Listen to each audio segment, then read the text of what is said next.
Hello everyone, my name is Vivin Abram, and in today's video we're going to talk about motion of a charged particle in uniform electric field. So let's get started.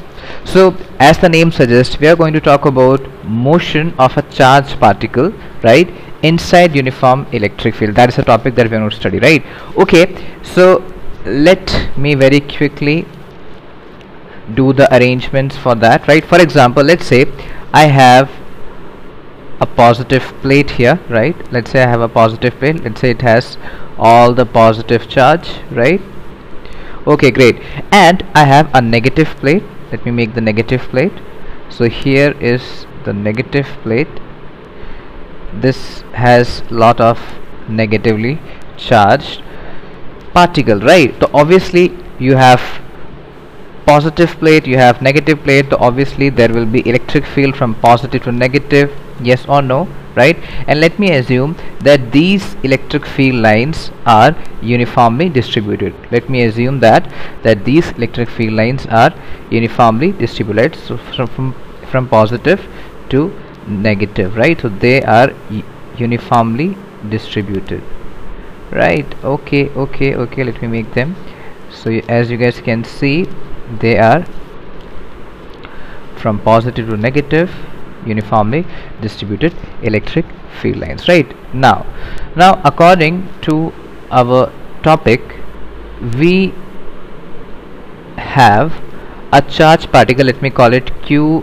This charged particle has Q charge and has some mass M, right? So this charged particle enters this uniform electric field with some initial velocity. Let me call it U, right?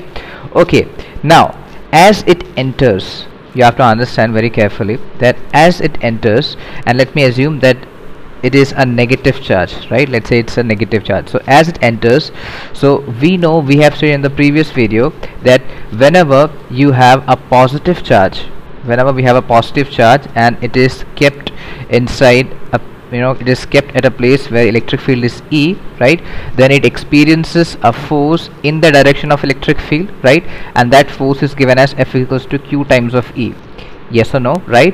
And if you have a negative charge which is kept at a place where electric field is E, right, then it experiences a force F is equals to QE. The difference is the force will be in the opposite of the previous one, right? So obviously you have a negative charge in this situation, right? It enters uniform electric field, so obviously because of the field it is going to experience a force, right?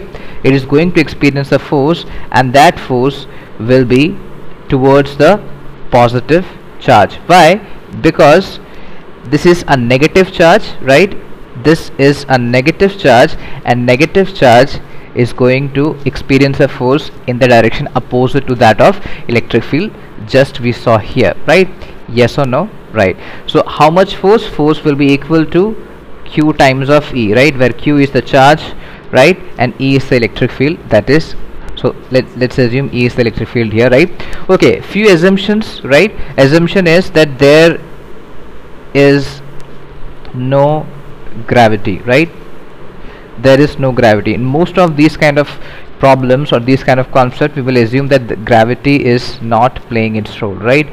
Until unless it is stated in the question, we have to assume that there is no gravity. It's a gravity free space, right? Alright, so there is no gravity, but as you guys can see, this is moving with U velocity, but there is a force which is in the upward direction, right? So obviously what is going to happen over time, let's say this was its original path, it was supposed to follow this path, but because there is a force which is in the upward direction, right, so there will be an acceleration. Because of that acceleration, it will, it is going to deviate from its path, right? So obviously this was its original path, right, but it is being deviated from its original path, right? So let's assume that this is my y-axis, this is my x-axis, right? Let's assume that. So obviously it has deviated by some distance y, right? Let me call it y. Let me say the width of the plate is actually x, okay? Alright, great. So y, from y it has been deviated, right? Great.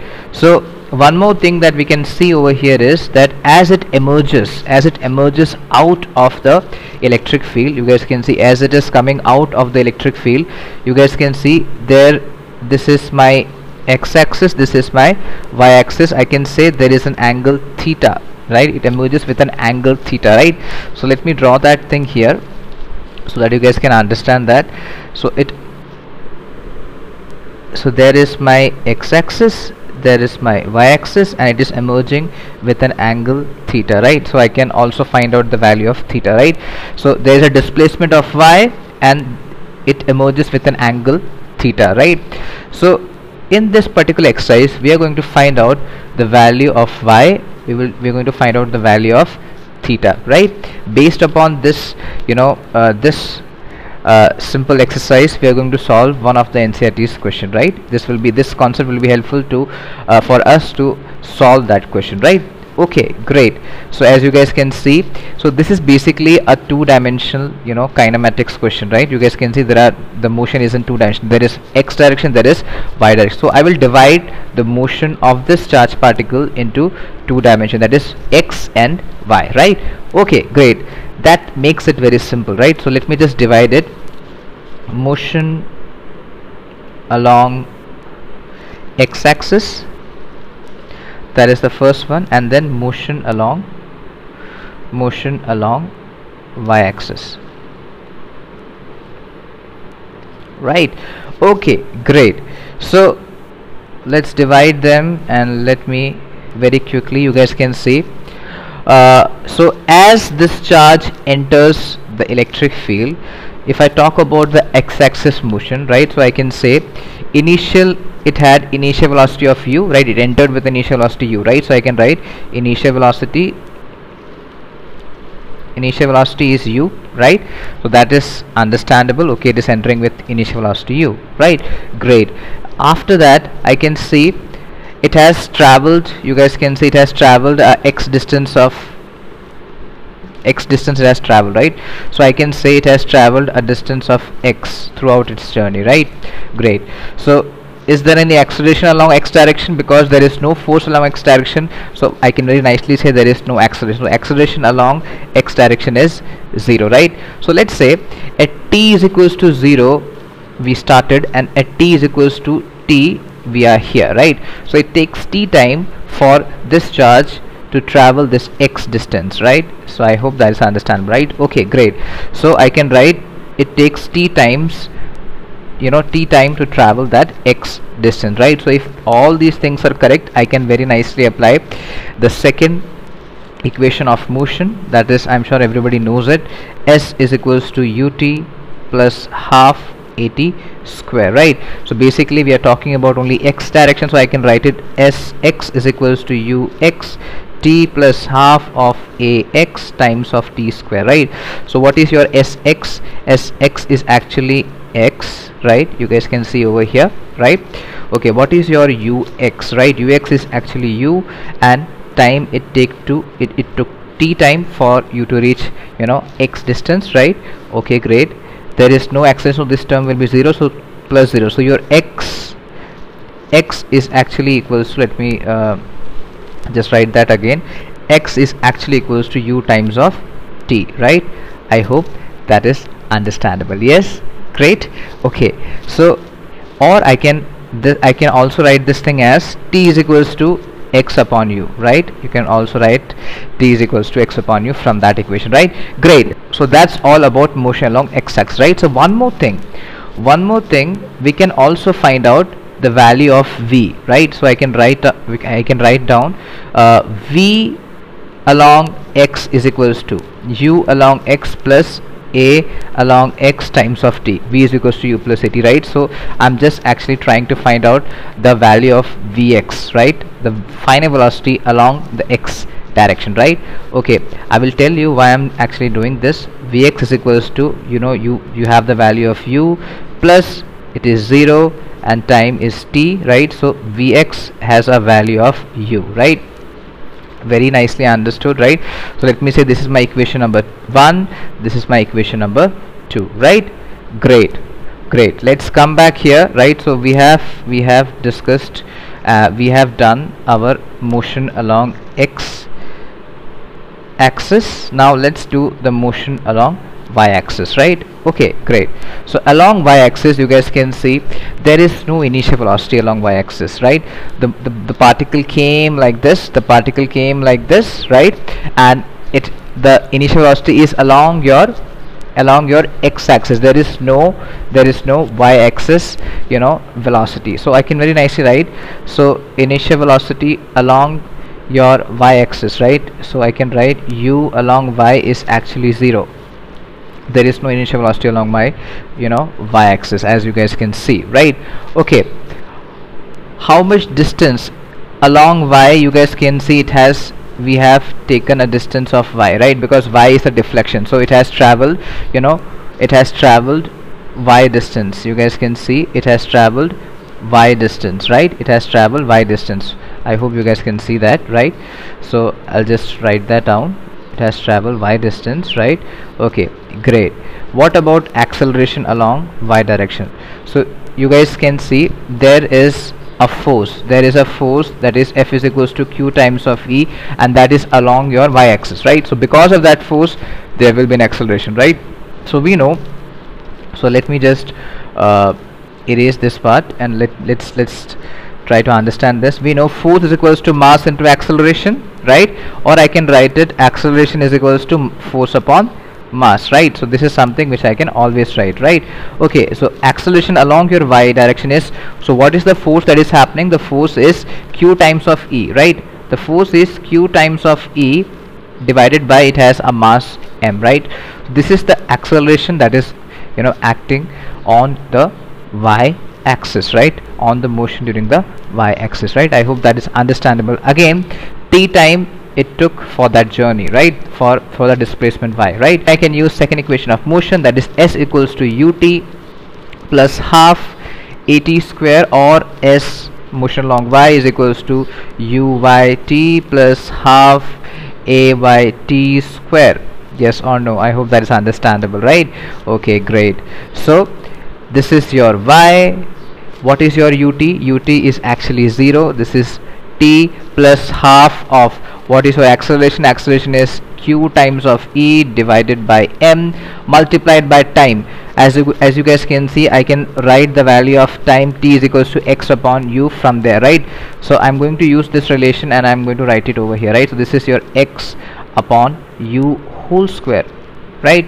I hope that is understandable, right? So your y eventually will become half times of q e upon m x square upon u square, right? So this is very important relation we got. This is equation number 3, right? I hope you guys can understand that, right? Okay, great.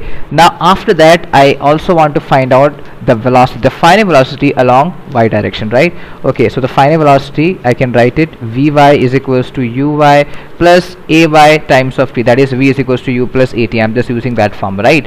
So from here, what is your vy? Vy, I can find out vy is equals to uy, the value of uy is 0, plus acceleration has a value of qe upon m, and t has a value of x upon u, right? So I can write down vy is equals to qe upon m times of x upon u.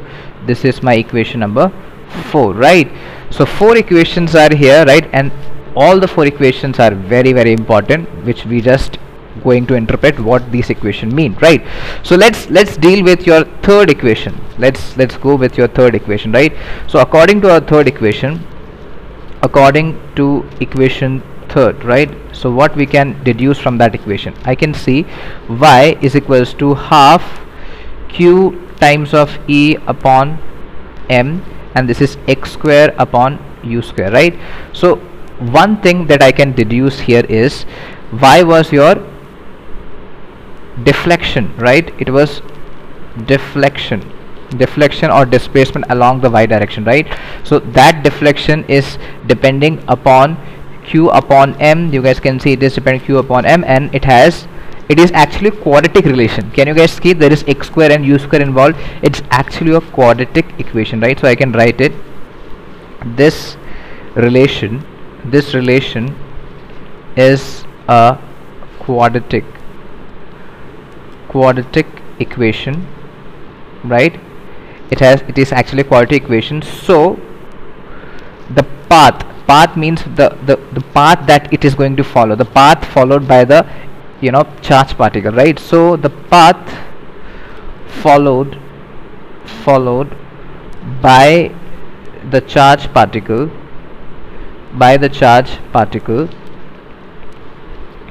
will be parabolic, right? Will be parabolic. The path, this is very important note, right? You can write it, note number 1, right? Very important. Now what does that mean? You guys can see this relation is quadratic in nature, right? So if it is quadratic, then obviously the path followed by the particle will be parabolic, right? So path kaisa hoga aapka? Path will be parabolic, right? It will be parabolic, something like this, right? For example, you guys can see in this path is actually parabolic. Is it? Yes, it is parabolic, because the relation, that the motion that we encounter here, right, that is y is equals to half qe upon m x square upon u square. It states that the path that we are going to see is going to be parabolic, right? I hope that is understand. That is your first note, right? Okay, let's move on to the second note, right? So from the same relation, can I write it like this? Just you guys can see, can I write it like this? The relation was y is equals to, let me write it again, half q times of e upon m x square upon u square. Okay, all right. So I can write it here like, I can rewrite this thing as 2 times of y into e upon x square u square multiplied by u square is equals to q upon m.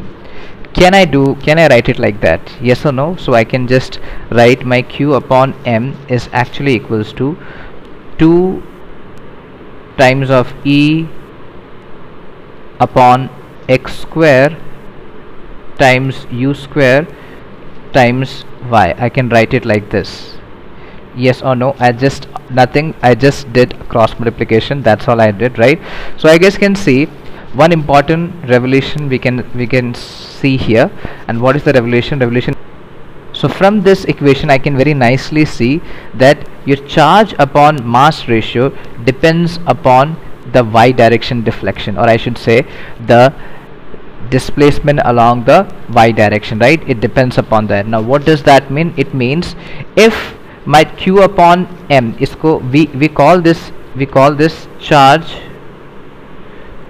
to mass ratio. We call it charge to mass ratio, or we call it specific charge, right? So I can write my second note number 2, right? So what is your note number 2? That charge to mass ratio depends upon the y direction displacement of the charge, or very nicely you can say the deflection that is along the y direction, right? So it depends upon that. For example, if my deflection is more, the y deflection is more, that means my charge to mass ratio or my specific charge value will be more. Yes or no? I hope that is understandable. Yes, right? Okay, great. So if that is understandable, let's move on to the third observation that we can see. Okay, this is not the observation, but let's say, so we talked about, in the starting of the video we talked about this angle theta. Yes or no? So I can draw the same figure, right? Let me draw the same figure. Okay, all right. So let me draw the same figure here. So it is going like this. Here you have velocity along x, and here you have velocity along y, and the angle is theta. At theta, with theta angle the charge emerges, right? So I can write it here, with theta angle charge emerge. emerges, right? With theta angle charge emerges. So I want to find out the value of this theta. So how I can do it, right? So very nicely we know actually I can write this tan theta is equals to, yes, Vy upon Vx. I can very nicely write that, right? So for all those people who do not understand this, see, I can write this Vy here, right? I can write this Vy here, and I can see this is a right angle triangle, and tan theta I can write it, tan theta is equals to perpendicular upon base. Perpendicular is your Vy and base is your Vx, right? So I can use this formula, right? So, or you can simply use this formula direct, tan theta is equals to Vy upon Vx, right? So we know the value of Vy and Vx, right? What are the value of Vy, Vx? Yes, Vy is this and Vx is this, right? We know the value of Vy and Vx, right? Vx is actually simply u. So Vy is, let me just copy this thing and I'll write it there, right? So I can copy this, copy, right, and I will paste it over here. So I got it. Okay, so I know the value of Vy and I know the value of Vx. I know the value of Vx. Vx value is u, simply u, right? Okay, great. So tan theta is simply equal to, you guys can see tan theta is simply equal to Vy upon Vx, right? So what is the value of Vy? Vy is Qe upon m times x upon u divided by u, right? Or I can very nicely write it here, Qe upon m into x upon u square, right? And that is your tan theta. Or I can write it, theta is equals to tan inverse Qe upon m multiplied by x upon u square, right? So this is the value of theta. So I can also find out the value of theta like that. Yes or no? I hope that is understandable, right? So we got to know, so few information we got to know. First, I was able to find out the value of theta, right? Second, I was able to know the charge to mass ratio depends upon my y, and thirdly, I was able to know that my path will be parabolic in nature, right? So these three things we got to know, right? Now let's move on to the NCERT question, which I was actually, you know, at the starting of the video I said that we are going to do one NCERT question, right? So let's do that NCERT question. So this is NCERT question number 1.4, right? NCERT question number 1.4, and let's read that out. This is saying that figure 1.33 shows tracks of three charged particles in uniform electrostatic field, right? So you guys can see so this is the this is the field, uniform field is there, right? Uniform field is there. I hope you guys can visualize that, right? Okay, and give the signs of the three charges. Okay, so first charge go like this, second charge goes like that, third charge goes like that. So first they are asking to give us the signs, right? So very nicely I can say, see, this is my first charge, second charge and third charge, right? So very nicely I can see the first charge is actually attracted towards the positive plate. That means it is a negative charge, right? It's very understandable, right? Second charge is again attracted to the positive plate, so I can simply say it is again a negative charge. Third charge is attracted towards negative plate, right? You guys can see third charge is attracted towards the negative plate, is going like this, right? So that means it is a positive charge. It is a positive charge. Yes or no? I hope that is understandable. Yes, right? Okay, now let's go to the next part of the question. Next part of the question says that which particle has the highest charge to mass ratio. Okay, that is something which now know, right?